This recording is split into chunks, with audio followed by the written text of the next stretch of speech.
Kebetulan saya juga berkesempatan untuk membaca berkas, termasuk visum et repertum dan laporan otopsi yang dilakukan oleh dokter umum 2 orang dan dokter forensik 1 orang.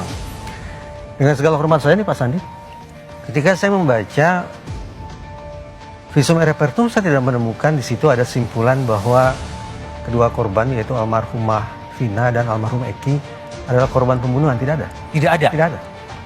Bunyinya adalah kematian tidak wajar. Tetapi kematian tidak wajar tidak serta-merta bisa disimpulkan sebagai akibat pembunuhan. Saya mundur 1 langkah. Dari sudut pandang forensik, ketika kita menyimpulkan penyebab kematian NASH, N natural, ini bisa dianggap sebagai kematian yang wajar karena sakit, karena usia lanjut, dan seterusnya.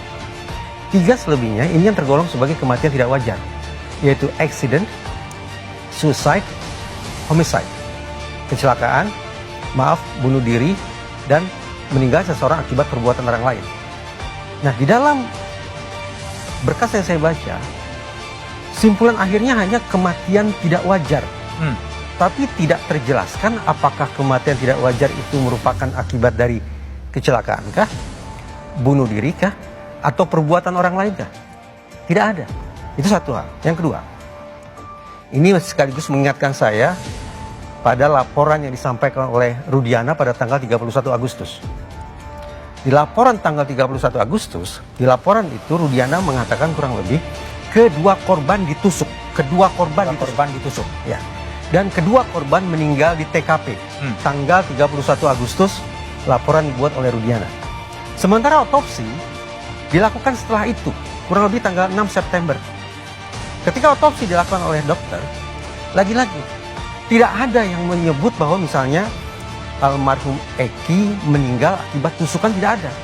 Bahkan dokter mengatakan, menulis bahwa almarhum Eki meninggal akibat trauma tumpul. Tumpul. Bahkan trauma tajam pun tidak. Sementara pada almarhumah Vina memang ditemukan adanya trauma tumpul dan trauma tajam. Posisi trauma tajamnya di mana? Di punggung telapak tangan dan di daerah pipi. Jadi, yang ingin saya katakan, ini menarik untuk dicari tahu ya. Kenapa pada tanggal 31 Agustus Rudiana sudah melaporkan bahwa kedua korban itu ditusuk dan meninggal di TKP.